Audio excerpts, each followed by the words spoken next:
In this programme, we'll start to look at a range of techniques to make listening to lectures easier, with presenter Susan Fern and members of the BBC World Service class of 2001. Taxes, quality of life and happiness. In this talk, I will first note a recent political emphasis on quality of life. Secondly, I will suggest that this contrasts with economic growth as a main or the main concern of government and with a view of the individual. Do you, like me, wish you'd had a second chance to hear those university lectures? Taxes, quality of life and happiness. In this talk, I will first note a recent political emphasis on quality of life. Secondly, I will suggest... Sadly, it's never quite like that in real life. You can reread a book, you can replay a cassette, but you can't rewind a lecturer. The main point of a lecture for students must be to acquire information on a topic in a quick and efficient way. Simon Williams teaches English in the Language Centre at University College London.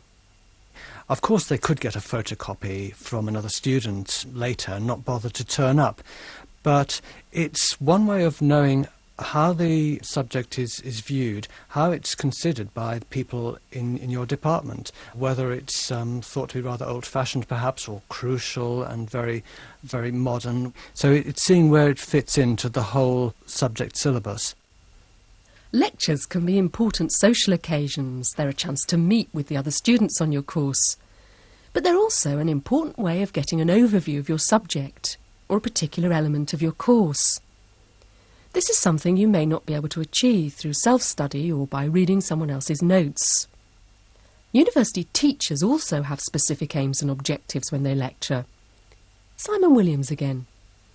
The purpose of a lecture is probably to stimulate students in going to do work by themselves. The end result of a course must be to try and make a student autonomous, so that they are happy in finding things out for themselves and not being given things that they'll accept uncritically. So learners need to know that that's the aim, the probable aim of their course of academic study, that they'll be able to be individual learners and independent learners.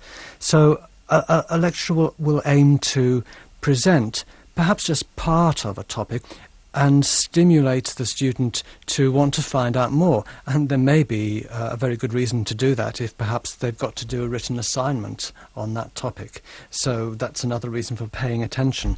But paying attention can only happen if you know what to pay attention to. One can't pay attention to everything all at the same time. Understanding the aim or purpose of a lecture helps you decide where to focus your attention. This is useful because you can't concentrate on everything at once. You may already be using large amounts of mental energy to cope with other problems, and that's only the start of it. It can be difficult to hear what a lecturer is saying because you're sitting in a large, echoey hall. Speakers may have a strange accent. They may speak too quickly or too quietly. Some might use unfamiliar technical or academic vocabulary. Christine Reeves teaches at Bell Norwich, a language school in the east of England. I think one of the main problems is actually the really difficult skill of listening for the main points, understanding the main points and processing those main points and actually taking notes at the same time. This is definitely what the students have expressed most difficulty in to me as a teacher. Does that sound familiar? Well, if you have problems in lectures, what can you do? Skillful listening involves being able to select important information from the rest. Unfortunately, as Simon Williams points out, many speakers have techniques to help guide you through their lecture and to highlight key information. You can often recognise the different bits, different parts of a lecture by three things. First of all, the lecturer's intonation.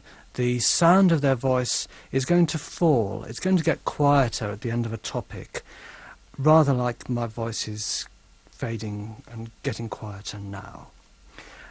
And then they might use a marker word such as right, okay, good. The sort of thing you often hear teachers saying in a classroom, in a school classroom. And then there'll be a marker phrase such as, I'd like to move on now, or turning now to, or let's now consider. So the speaker is self-consciously saying what they're going to do next in speech terms, in language terms. So you can think of those markers as signposts on the journey through the lecture. Good lecturers guide listeners through their talk. Their intonation and stress patterns act as pointers to important information.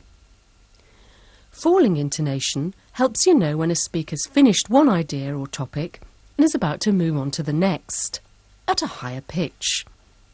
This is, if you like, the spoken equivalent of the full stops and paragraph breaks in a book.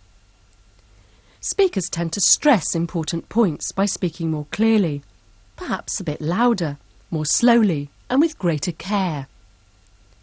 This lecture was originally given by Don Hill of University College London. It focuses on the relationship between wealth and happiness.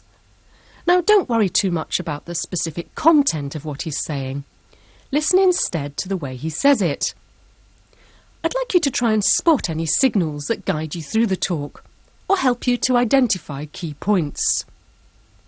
What do you consider to be the most important piece of information here, and why?